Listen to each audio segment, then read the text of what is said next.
ಲೈಫ್ನಲ್ಲಿ perspective is very important. How you perceive things, how you look at things, from what state you are looking. You are not looking through the eyes, you are looking through your mind. Remember that. ಒಂದು example ಕೊಡ್ತೀನಿ. ಏನು ಅಂದರೆ, ಒಬ್ಬ ಜೈಲಲ್ಲಿದ್ದಾನೆ. One person is a jailer, another person is a Saint.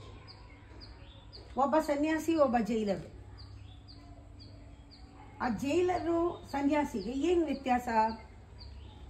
Jailer ಕೂಡ uniform ಹಾಕ್ಕೊಂಡಿದ್ದಾನೆ, ಸನ್ಯಾಸಿಗೂ ಒಂದು uniform ಇದೆ. ಜೈಲರು 3 ಹೊತ್ತು ಊಟ ಮಾಡ್ತಾನೆ, ಸನ್ಯಾಸಿ 2 ಹೊತ್ತು ಊಟ ಮಾಡ್ಬೋದು ಪಾಪ. ಇವನಿಗೂ ಒಂದು ಸಣ್ಣ ಸೆಲ್ ಕೊಡ್ತಾರೆ, ಇವನಿಗೂ ಒಂದು ಸಣ್ಣ ಒಂದು ಕುಟೀರ ಇದೆ. ಇಬ್ಬರು ಕುಟೀರ, ಸಣ್ಣ ಸಣ್ಣ ಪುಟ್ಟ ಪುಟ್ಟ ಮನೆಗಳಲ್ಲಿದ್ದಾರೆ. ಇವನಿಗೂ ಕೆಲವು ರೂಲ್ಸ್ ಆ್ಯಂಡ್ ರೆಗ್ಯುಲೇಷನ್ ಇದೆ, ಇವನಿಗೂ ಕೆಲವು ಒಂದು ಕಟ್ಟಪ್ಪಣೆಗಳು ಅಂತಾರಲ್ಲ, ಆ ಥರ ಕೆಲವು ಅವನಿಗೆ ಒಂದು ರೂಲ್ಸ್ ಇದೆ, ಇಬ್ಬರಿಗೂ ರೂಲ್ಸ್ ಇದೆ. ಏನು ವ್ಯತ್ಯಾಸ ಇಬ್ಬರಲ್ಲೂ? ನೋಟಿಸ್ ಮಾಡಿ. ಅವನು ಜೈಲಿನಲ್ಲಿ ಇರೋನಿಗೆ ಅವನ ಪರ್ಸೆಪ್ಷನ್ ಏನು?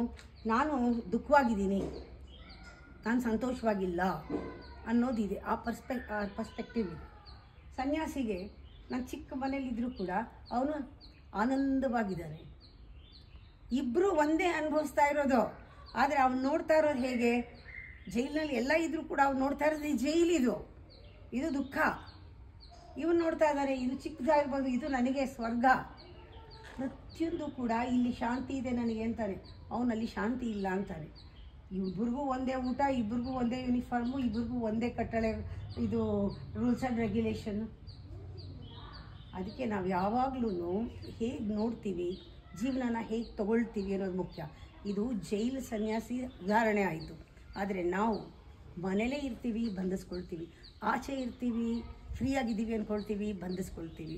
ಎಲ್ಲಿ ಫ್ರೀಡಮ್ ಇರುತ್ತೆ ಅಲ್ಲಿ ಬಂಧನ ಇದ್ದ ಕಡೆ ಫ್ರೀಡಮ್ ಆ ಥರ ಎಕ್ಸ್ಪೆಕ್ಟ್ ಮಾಡ್ತೀವಿ. ಏನು ಇದೆಯೋ ಅದನ್ನು ನಾವು ಏನು ನೋಡ್ತೀವೋ ಅದೇ ನಮಗೆ ಸಿಗೋದು, ಅದೇ ಆ ಭಾವನೆಯೇ ನಮಗೆ ಬರೋದು, ಆ ಅನುಭವನೇ ಆಗೋದು.